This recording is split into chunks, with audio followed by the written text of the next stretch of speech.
We're stuck in an elevator together. You're not going to talk to me at all. Fine. We can talk. But as long as we're making assumptions about each other, why don't I give it a shot?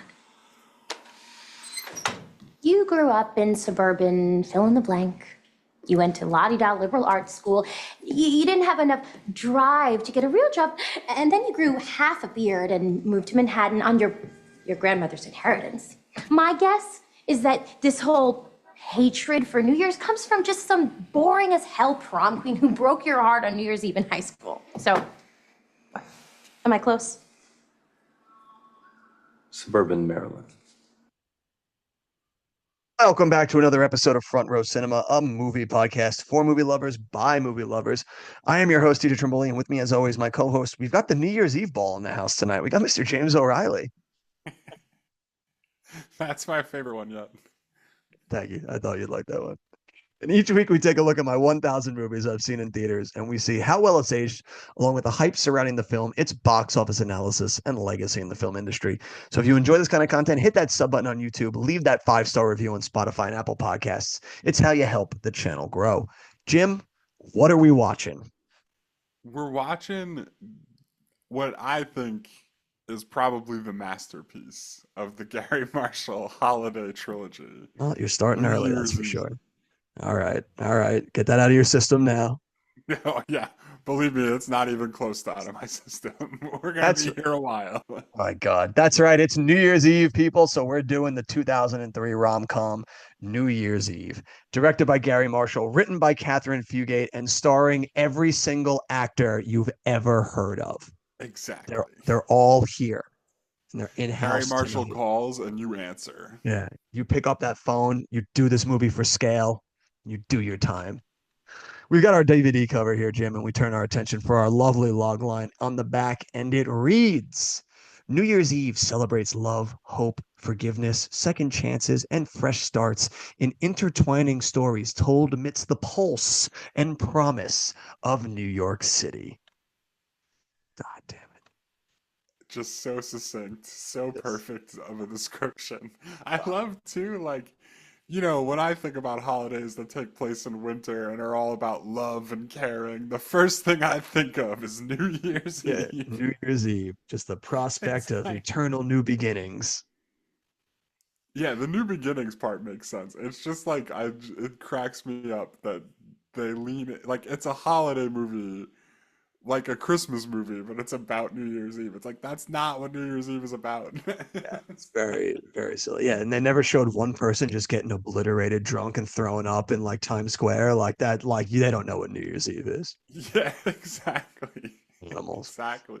When did you see this movie first? Was this a theater watch for you, or when This did you is the first stumble? time I've ever seen it. Seriously? Oh, you fucking Yeah. bastard, making me watch this. The first time I've ever seen it. And boy, I didn't know what I was missing. This is also a first time watch for me. This might be a momentous occasion here. A first time watch for both of us here. New Year's Eve. Yeah. My only regret is that I can't ever watch this movie for the first time again. Just, I'm already done with you. Just that's a moment I can never get back. It'll forever be I, something that's already happened. I know that it's over. I can only thank the Lord that I've had my watch and I will never have to return to it. And I can put it into the bin of detritus that I've had to suffer through in my life. The bit of what? What was that word? Detritus? Crap? Detritus? That's made up. That's not a real thing. Come on, man. Dude, Detritus, detritus, waste or debris of any kind. Jim, Dude, when are you going to learn that I got words on use that in a words? different sentence. No What? way. Are you kidding me? Listen, dude, I just had Taco Bell. I got to get rid of that detritus that's sitting in my stomach. It's the worst. I hate that this show has become like a mini thesaurus. Every week I learn a new word that I will never use. It's like a word of the week for you here. I'm always giving you new things that you can have and put in the back pocket to never bust out. Oh man, it's classic. Yeah, you could join the legions of other people like my mom, who whenever I use a word like that, just goes like, "No one talks like that." Believe I me, I'm talk like happy to. I talk like that, mom. But let's so it's a first time watch for us, and it's never a good sign if it's one of us hasn't seen this movie when it first came out. So I'm imagining the box office is going to be reflective of that.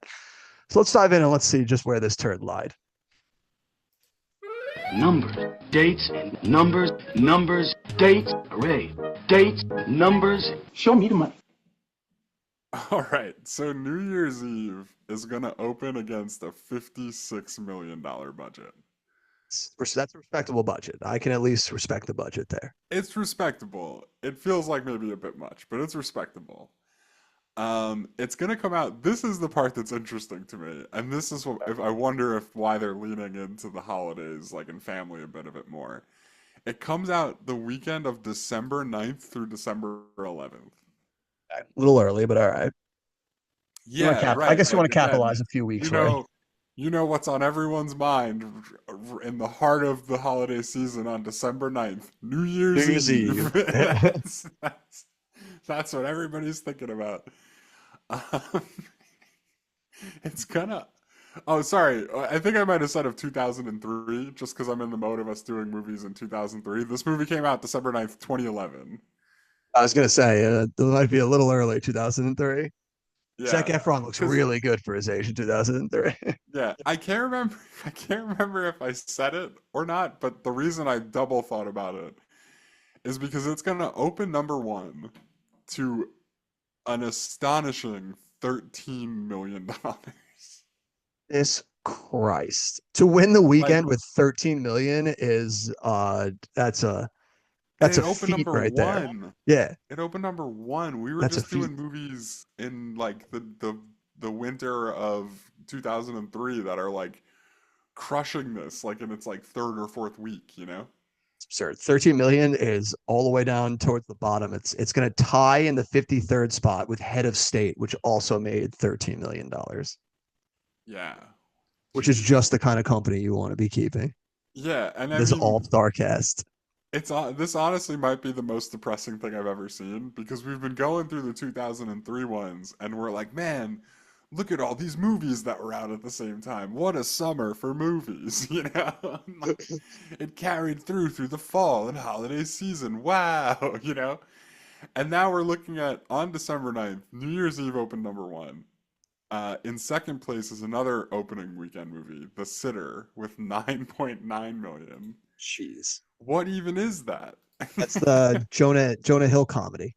He's the babysitter. Oh, this is his like Adventures in Babysitting remake. Yeah. Yeah, how forgettable, you know? Yeah. Like we still remember the movies in 2003 way more than that. Yeah. Just Um, crazy. Something to be said for the sequel to Lara Croft Tomb Raider. yeah, in third place, the fourth week of the Twilight Saga, Breaking Dawn Part 1. Boy, God damn. what an era we were in then. In fourth is the Muppets, the third week of the Muppets, which I think is that Nice. Jason Segel version of the Muppets. A great, And then great Arthur version. Christmas is in fifth, and it's Oh 30. my God. So like what a awful like Like outside of the Muppets, I would take any weekend in 2003 that we've talked about in the summer over that. yeah, and I mean like let's just keep going through the top 10 because it does not get better, right? In sixth place, Hugo, third week of Hugo. That's Not even actually sure what that is. that's a good. It's Martin Scorsese. That's a good movie. Okay. That's family friendly right there. That's good stuff. Seventh place, The Descendants. It's a George Clooney movie. Not great. Is it? Yeah, Alexander Payne, I think it is. He's like a divorced dad, like in like Hawaii with like his kids. Oh, yeah. I thought it was that stupid Disney movie. I was like, wow, did they release that in theaters? No way. It's on Disney Plus that they're on like the Descendants like 9. Yeah. Eighth place, Happy Feet 2. Oh boy. Ninth place, Jack and Jill. Oh, And 10th place, Immortals. So, like, geez, man. yeah. Just, ugh. Oh, yeah. It's Dude, so the early depressing to look at 2010s were this not. after being back in 2003. Yeah, the early 2010s were not kind. Second week of New Year's Eve, it's gonna come all the way, drop all the way down to fourth. 43.8% drop to 7.3 million. It gets beat out by 3 opening weekends. At least one of these I know we're gonna do at some point. Mission Impossible Ghost Protocol. Oh, we'll be doing that one for sure. This one I'm guessing no. Alvin and the Chipmunks Chipwrecked. Absolutely not. And I then pride there's myself actually on I pride myself on having not seen any of those movies. good for you. And then there's actually an ad for this movie in the movie New Year's Eve. What? Sherlock Holmes: A Game of Shadows. Oh God, that's the second one, right? Yeah, it's the Yeah. second one when he plays Moriarty in chess at the end. And Moriarty is supposed to be like a super genius, and he's totally baffled by like the fact that he's checkmated, even though it's like there's this checkmate in that movie where 5 moves in a row are all forced, and like anybody who knew anything about chess would know that the game was already over. And Moriarty is supposed to be like this master, and Sherlock Holmes is like, by the way, checkmate. And Moriarty's like, oh my god, no way. Like, it's just, it's so funny. But no, there's actually like an ad in the end of New Year's Eve for this movie. Like as it's rolling the credits, they like zoom past like a picture of Robert Downey Jr. as Sherlock Holmes. Oh my God. Just when I think this movie Um, couldn't sink any lower. yeah. And then I mean, I can't imagine New Year's Eve is gonna like. Do- I wouldn't be shocked if Does it it's make already it out to of the New top Year's Eve? 10. Is what? Yeah. Does it even make it to That's New Year's right. Eve at That's a this good point? game. So Christmas weekend, the weekend of the 23rd to the 25th, it's down in 8th place Not a good with side. 3.3 million. Weekend 4. This is the weekend. This is it. New This is when Year's it should weekend, make its December money. 30th through If January 1st. if it doesn't go up, that's It goes up 91%. all right. There we go. You got your time in. Holds on to 8th place, pulling in 6.3 million. So My still God. not a great week, but My at God. least it's like off of At death's door. least you didn't bungle the whole reason for you existing. Was like that Right, weekend, like is why you were a movie, and you didn't bungle that. So you at least went right. up. And then nobody wants to see New Year's Eve on January 6th. So in weekend 5, it's going to fall all the way down to 11th place.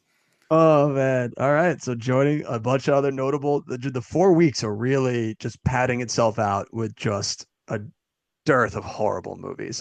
We got Jimmy Neutron, Just Married, Texas Chainsaw Massacre, and The Cat in the Hat.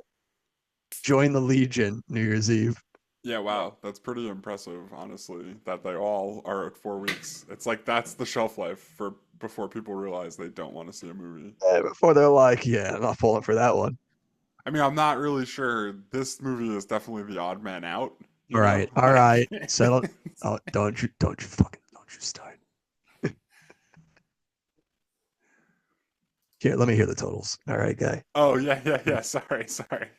Some totals. It finishes with 54.5 million domestic, Ooh, ooh. 87.5 million international for a worldwide total of 142 million.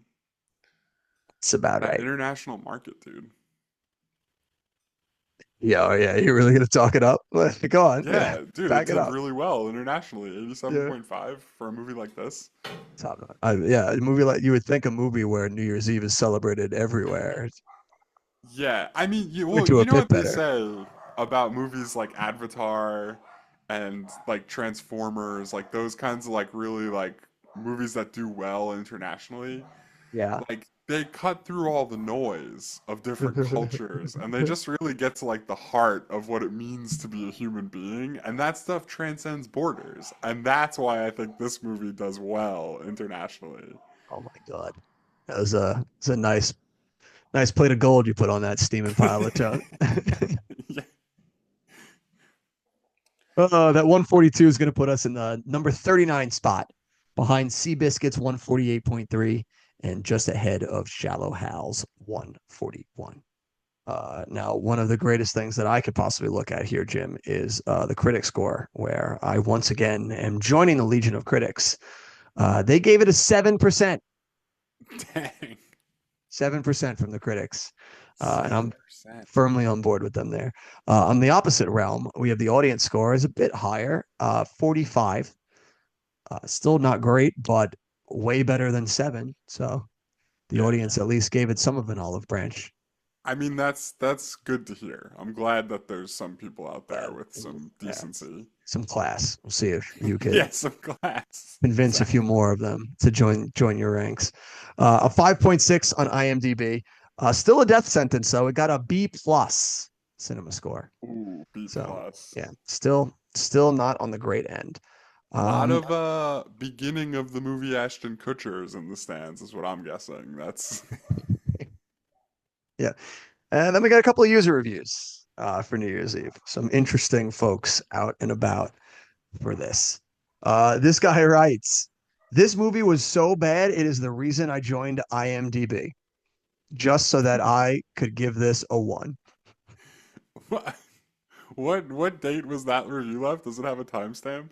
I couldn't find earlier ones. This one was May 19th, 2012. So almost about 9 months. No. May 19th, about 6 months after the Yeah. movie came out. Yeah. Do you Yeah. ever So think about that guy? Maybe you weren't really feeling it because you were watching a movie in May. yeah, I was watching New Year's Eve in May. Like you gotta get swept up in the season. Yeah, and then he finishes at the bottom writing, "Stop insulting the intelligence of your audience. Save yourselves and your loyal followers from future pointless junk like this." So the classic 1-star review where they try to save you from falling Yeah. into the scam. Yeah. Trying to save me from that like top-notch acting and okay, buddy.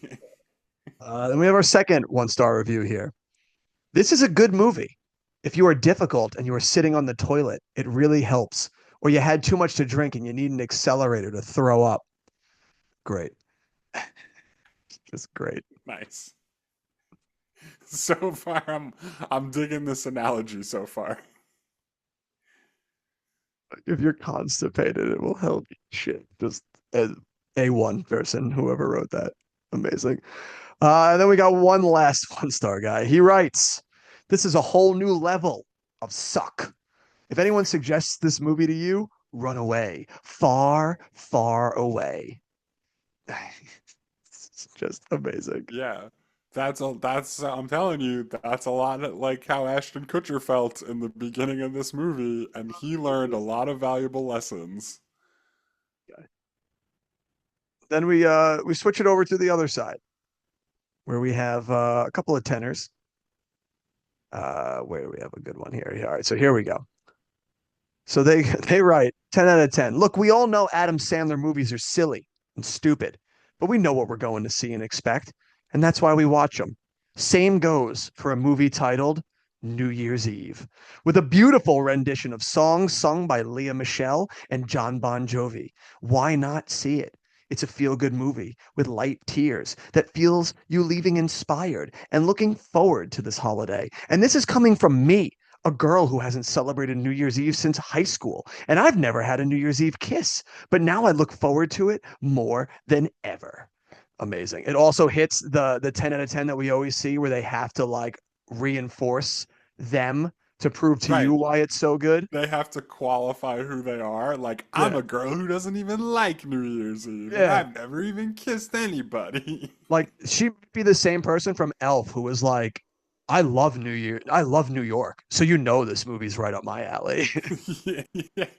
Everybody always injects themselves into the 10-star reviews as if like they feel like there's some kind of mark for really liking a movie. And it's like just take a deep breath. You're allowed to like it. It's okay. Or like I have to know a bit about them for me to like really like this. I was like, I was gonna give this movie a 9, but then Erica Polo said it was like she doesn't even celebrate New Year's Eve, but she loved it. So like that Yeah. really like sells it for me.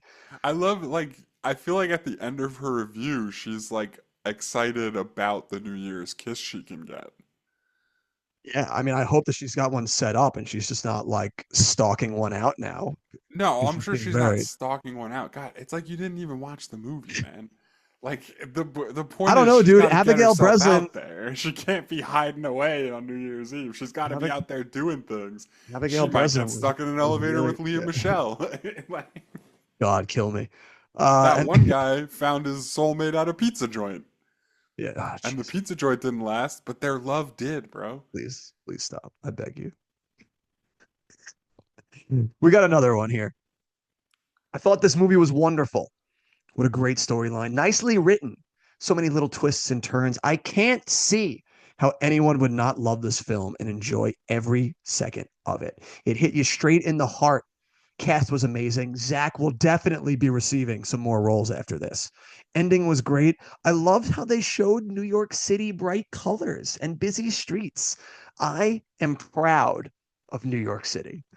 Yeah, yep, there we go. These are the kind of emotions that Gary Marshall is bringing out of people. Like, you know what I mean? Like, It just makes me proud to be a New Yorker.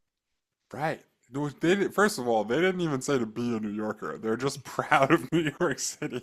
They could be from Indiana for all we know. New York City Either shining way, bright. they're still proud of it. And you know why? Because Gary Marshall puts something on the screen that's worth being proud of. I hate you so much. No. Oh We man. got one last one here. This person writes, I think people are way too bitter when I read reviews about this movie. I think it's a good movie because it makes me feel warm. Yeah, there are too many characters and stories, but that makes you find a little bit of yourself in everyone. I think the movie is just about a 6, but I gave it a 10 because too many people are giving it a 1. Oh, nice. Dude, just padding out This the reviews. this person is on the front lines for Gary Marshall's movie, trying to save it from the horrible Dude, slander nah, of all dude, these 1-star reviews. dude just can't live his truth. He's got to try and pad out the reviews. Yeah, He's you know, undercutting. because when Gary Marshall fans see an injustice in this world, they do something about it. They know what this life is worth, man. I shudder now to turn this over to you and give me thoughts on this movie. I quake in my boots. No, so I mean, we did our Valentine's Day episode, right? And I think I said something in the middle of that Valentine's Day Where episode you that just at some point I just had to like, surrendered yourself. yeah, I had to like give up to the movie and just let it be what it was gonna be, and like try and meet the movie on its level. And so when I went into New Year's Eve, I was prepared. I knew exactly what I was getting myself into due to the just like sheer consistency that is Gary Marshall. And dude, I was in from the jump, man. I loved everything about this movie. From like the ham-fisted Ashton Kutcher character who's like, I don't even put on pants when it's my day off. Like, and he's like quoting the lease about how he took the decorations down, like that's a normal thing to do. And then like so like I don't know, like it's very on the nose, but it's like better for it. I don't know how to explain it other than that. I think you explained it just fine. Yeah. And Like I tried to give you this olive branch here, Jim, because I also remembered you saying you just surrendered to the flow on this movie. yeah. And I tried to do that as well. I was also prepared, having since we watched Valentine's Day, to know what I'm getting into here with this. And it still came at me exactly how I expected it to. It's torture. It's pure torture. Dude, I Like love it every does the second of things it. you say, but it's so base level. This movie is exactly to me like Cat in the Hat. Like there's no soul behind. Like they're trying to do so much soul that it's the same thing as the Cat in the Hat, where there's no soul to this movie. No, see, I disagree that there's no soul. It's like it's just the way the way that there's so many stories, there's no real meat to any of it. Like there's no real like deep dive into what's happening. It's just like everything Leaves it happens hollow. in like 10 seconds and it's so great. Like, No, no. but there's It's plenty of it's soul, dude. too There's plenty hollow. of soul. But when there's too much spread around, you're left feeling empty. There's way too many people in this fucking movie. There's just you need there might be a universe where this movie works for me if you cut in half the amount of fucking people in this movie. It's too Yeah. much. There's I don't too know. I many think it's fucking perfect, people man. in I think this it's movie. perfect. It's like I'm trying to think of how to explain it. Like it's not necessarily that it's a good movie, but just like it's like so perfectly crafted and designed to just like make you feel things. You know what I mean? And Like I hate I so movies like like hold that. on, example, right? Okay, yeah. Halle Berry is kind of just like a side thing in the Robert De Niro story, right? Like where he's in the hospital and he's like on death's door and he just wants to get to the roof. She's kind of just like, oh, well, like I'll be nice to this guy while I'm here on New Year's Eve. He's like having a rough go of it. He's about to die. And then like when she gets off shift and gets into her stupid dress and like goes to what seems to be like a room in the hospital, and then they're just like, by the way, her husband's in Iraq. Like, Like it's it's like I have like it's like really low hanging fruit. Like if you put that on screen in front of me, and I think for 10 seconds about that, like, oh man, like people's families really have like people in Iraq right now that they don't get to see. I'm like, oh, that's so sad. Like they like punch you in the face with it, but like they don't need any of the legwork for me to feel it, I guess is what I would say. And like it's definitely not subtle. It's definitely very it's ham-fisted, not, but yeah, it is not subtle whatsoever, this movie. no, it's like there's nothing clever about it. There's nothing subtle about it. They're just like There's no reason families for are in them. Iraq. What are you gonna do about it? Yeah, Like, exactly. Like, and that's what I think is the biggest problem for me, is that this movie, without that, no subtlety, is just there to design to try and make you like, hey, look, he's dying of cancer. All he wants to do is see the ball drop. Oh, hey, look, her husband's in Iraq. Like, isn't that sad? Oh, hey, look, like this girl just quit her job and wants to see all these things because she feels like her life is at like an impasse. Isn't that sad? Like, yeah. they're just Hold trying on, to you're beat you selling it into short sub. though. You're selling it short because Robert De Niro wants to see the ball drop because it's important to his daughter, who just so happens to be the one in charge of getting the ball to drop. Like, No, come on. I got Boom. there. I got there. It's it's Or it's you're telling me an well, the old thing lady quit her is job and she feels like she wasted her life doing that? Guess who she's gonna meet? A young guy who lives life to the fullest, but also needs to take it just a little more seriously. Like, it's so and great. again, like this wouldn't be an issue if we are sticking to like two or three central stories that then intertwine around each other.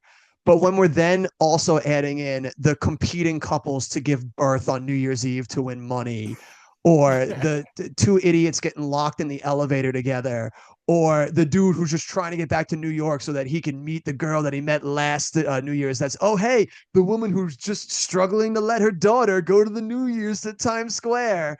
It's just inundating you with just it's an overload. It's an absolute overload, and I can't attach to anything. It's the same thing that we talked about with Valentine's Day. It's like I can't attach to Yeah, anything but because there's just too much shit. that's what I'm trying to tell you, bro. You need to stop trying to attach to things. That's Oh, not gonna no, work. no, I don't. Like No, the you movie just doesn't need need to to work. you just need to let it go. 'Cause I submit to you, how am I supposed to know that family is the most important thing if Seth Meyers doesn't lie about the time his baby was born? How am I supposed to know? Like Easily, they really needed easily. that 25 grand, dude. They really needed it. And after that baby was born, he was like, "You know what? Let him have it cuz I have the best treasure that a man could ever have." Thank God. How would we then we would have been robbed of such scenes as what's that guy Till Schweiger being like, I run a charm school. Yeah. Yeah. He It's just really had like, the business card and everything. yeah, it's just like, for fuck's sake, Or man. like, come on, dude. For The fuck's guy, sake. the electrician who was fired is like the Yeah. only It's one like who can save the New Year's Eve drop. It's just like so it's so it's so ridiculous. on the nose, but it's It's so so on the perfect. nose. I Like love it. fucking ludicrous there for zero reason. There's so What? it's You like mean, how am I supposed to know that also like family is the most important thing if I stop it. don't find out that Ludacris also has a family on New Just Year's watch Eve? Like, just watch Fast and the Furious. You'll get it. yeah, that's You'll fair. you'll get there. That's fair. Also, like, why didn't they just have John Bon Jovi play himself? Uh, I Why did I don't it's know. Jensen? Jensen. Yeah. Like, couldn't he have just been I John will Bon say, Jovi? John Bon Jovi, magnificent. I Like, really don't know. like Ryan Seacrest was himself. Why couldn't it just Yeah. been it's a John Bon Jovi benefit concert? Yeah, I mean, I don't know. Is it plausible that John Bon Jovi would have been playing New Year's Eve in 2011? Like Yeah, no shot, right? I think that's plausible. I don't More know so than about that. Jensen. I've never even heard of Jensen. But yeah, I hated this, Jim. I really it was torture. It was torture. Dude, I love it so much. I love it so much. It's so silly. And he got to make like four of these. Well, is there four? I feel like Mother's Day is the only other one we found. And like three of them, right? It's Are Valentine's you Day, New telling me Year's there's a Eve, fourth Gary Marshall holiday Mother's movie? Day. I'll watch it right I, now. God, I hope not. Well, I don't know how many more of these I have in me. I am just so curious how they roped in all these people to do these like 10-minute segments for each one of these. I think it's just like really, I don't know. It's probably really easy work. It's like the same thing But like it's we not talked like you're about with making, Valentine's Day. but it's not like you're Where making a lot. You can't be making a lot of money. The budget was 56 million. I mean not a lot, but like You're compared to probably if you're in like a 10-minute segment of this movie, like how long are you filming for? Like a couple of weeks, like tops, you right? probably all got paid scale. No way. Yeah. Do you think that they all got like their asking price? Like, no No, not way. their asking price, but not scale either. Like I think if they're in a 10-15 minute segment, they're probably not getting paid what they would get paid for like a movie, but I'm sure they're getting paid well for the amount of time they're putting in. Yeah. It would be interesting. This is another movie that I would be very interested to see the books on. Would Yeah. love to know. Would love to know where all the money got spread out about. Because you'd imagine they had to spend a pretty penny filming at Times Square.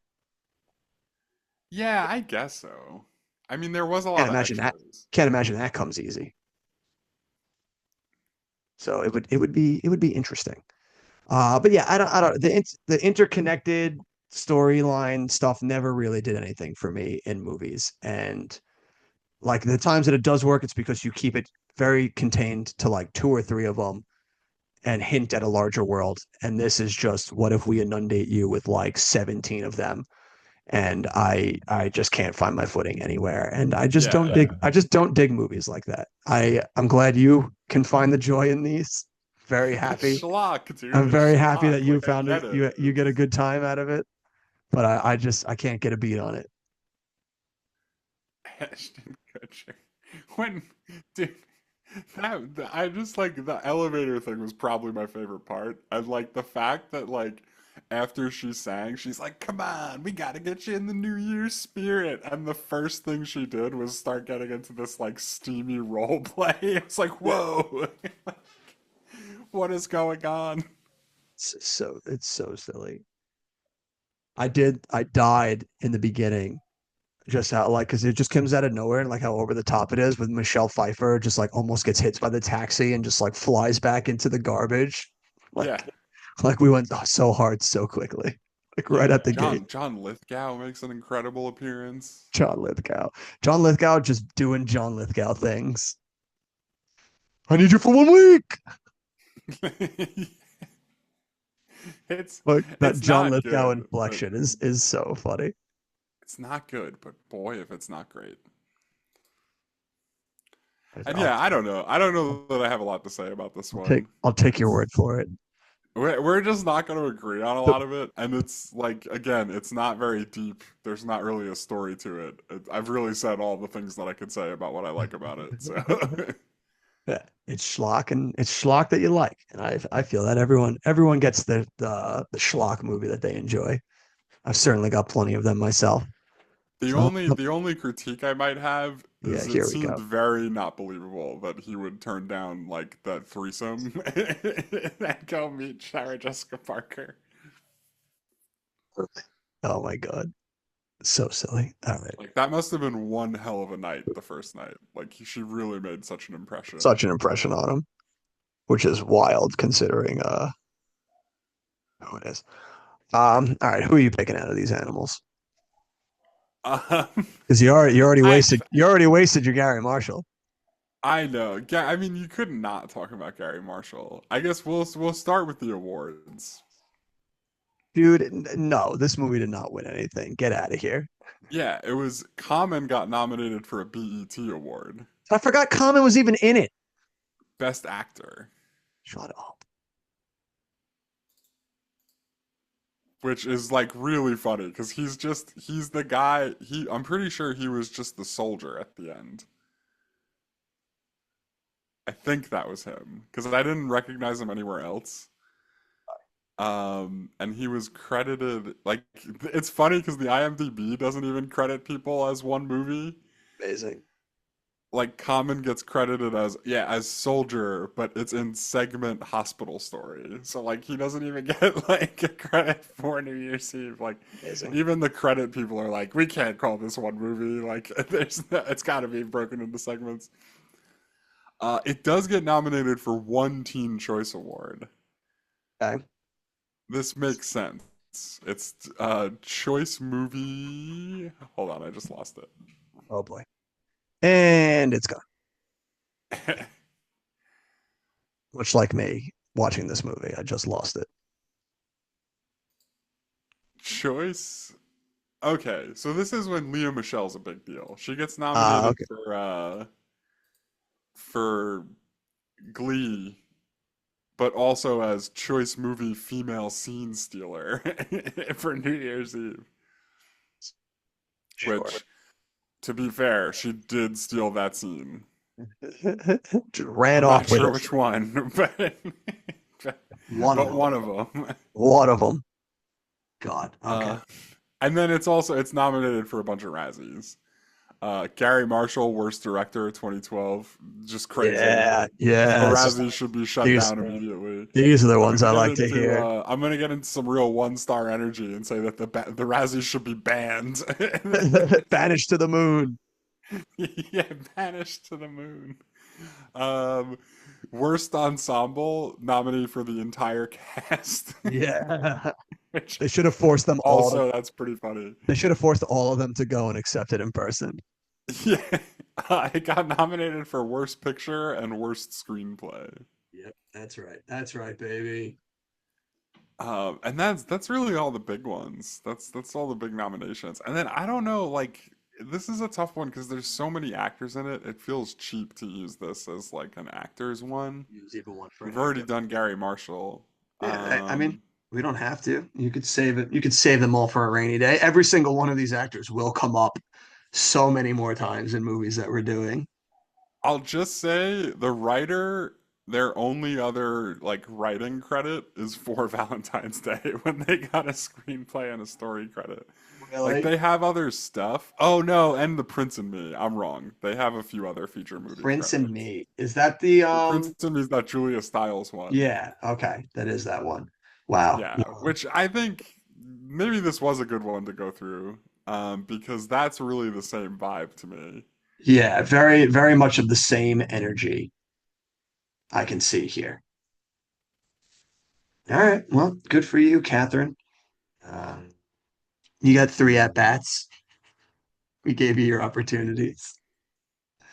Now, I hesitate to wonder. I feel like you're going to play the Roger Ebert drop because you're just that kind of guy. I'm Roger Ebert. Been a scene from the best film of the decade. This is a great film. Oh my God. All right. Do you want to take a guess at what Roger Ebert gave this movie? I am gonna guess that he gave it a 2. Let's just see right here. Roger Ebert, actually. All right, so they have what he said, but they didn't have his rating. That's lovely. Hold, please. New Year's Day, Roger Ebert. What did you give it? Show us your thing. Ooh, that's New Year's Evil, not New Year's Eve. This movie called New Year's Evil. Just talk about low-hanging fruit. Yeah, right. All right, here we go. Raj is gonna get to the hook of the matter. Raj gives this movie 1 star. Oh, Raj, you New broke Year's my Eve, heart. is a dreary plod through the sands of time until finally the last grain has trickled through the hourglass of cinematic sludge. Raj, I love you, Raj. Yeah, I mean that's fair, but I don't I think I agreed that it was sludge. I just kind of enjoy the sludge. You just like the sludge. It's fair. All right. So yeah, I shudder to wonder what your. Let's hear the rating. I am gonna give it a 3 out of 5. Of course you fucking are. 3 out of 5, because it's pretty good, man. It's not quite 4 level. You know what? I'm gonna give it a 3.5 out of 5, actually. 3.5 out of 5. Yeah, 3.5. God, I'm so glad these specials don't get added to our list. What do you give it? Give it one. Ooh. I give it a oneer. I'm right there with Raj. This movie is cinematic sludge. All I can say is I'm happy you have one more chance to redeem yourself whenever we do When, Mother's whenever we Day. get to Mother's Day. Well, hopefully on the Mother's Day cover, there's only 4 people on there. So if Mother's Day can be a much more self-contained story, we might Yeah, I we think might be we looked at it. It seemed like Mother's Day was like more of a straightforward movie. so seems like maybe that one might do a little bit better with me. So we'll have to see come Mother's Day. But yeah, it's all right. So a 4.5 average right there is I guess okay. I mean, it's woefully too low, but I think it's perfectly placed right there. Honestly, I think it might be on the high side, but this is I'll give you your three this is point. honestly the only time I've looked back on the 3.5 I gave Castaway and felt good about it, you know? Jesus Christ.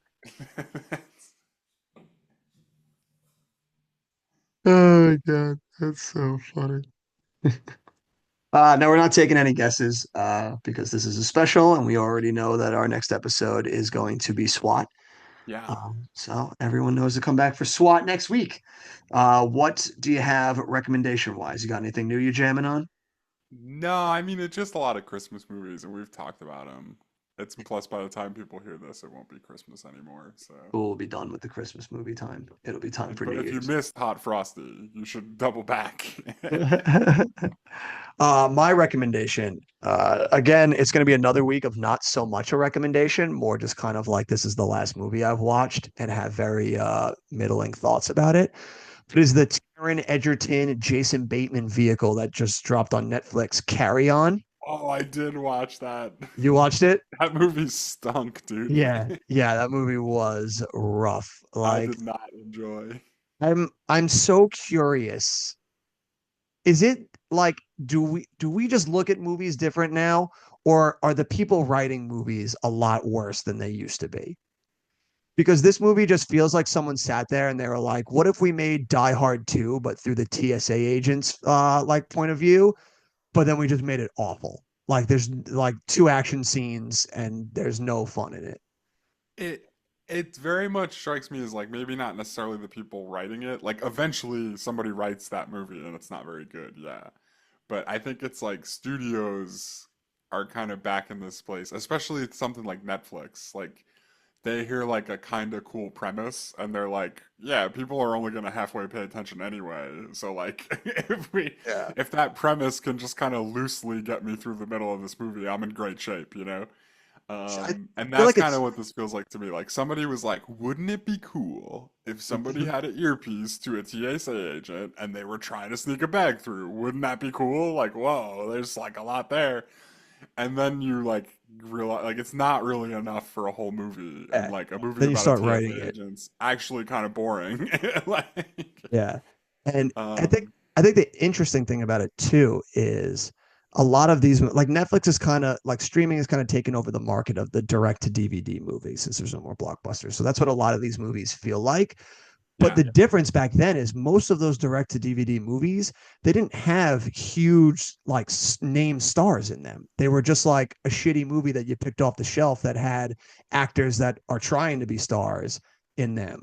But now we're yeah. getting, hey, here are these direct to DVD movies, but they're starring Jason Bateman or Jamie Foxx or Cameron Diaz or pick any Well, big huge actor, and Netflix has wrangled them into being in it.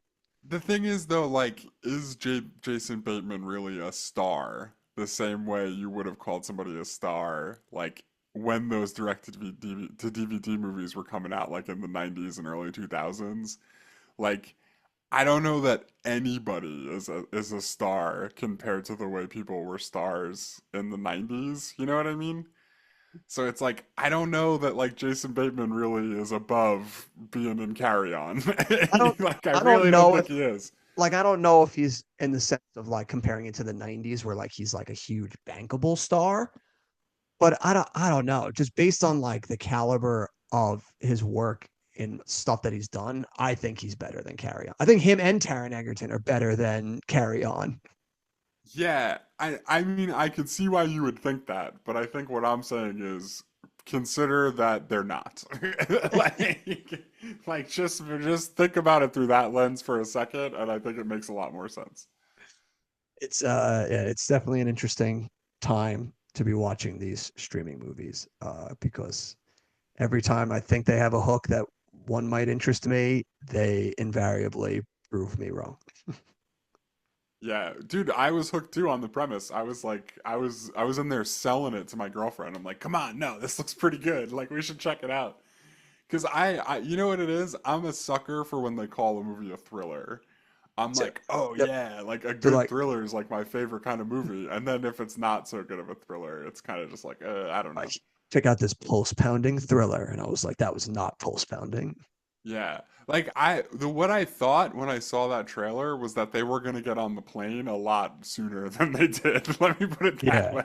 Well, like they really I did not meandered. expect most of it to be at a TSA So, bag yes, check yeah. line. Yeah. Well, they meander through the whole middle of that movie, trying to stretch out like any type of tension that they could have for that. And it's like, no, you've lost all that tension in the first like 5 seconds. Yeah, for sure. Did not like it, but I did watch it. Yeah, same here.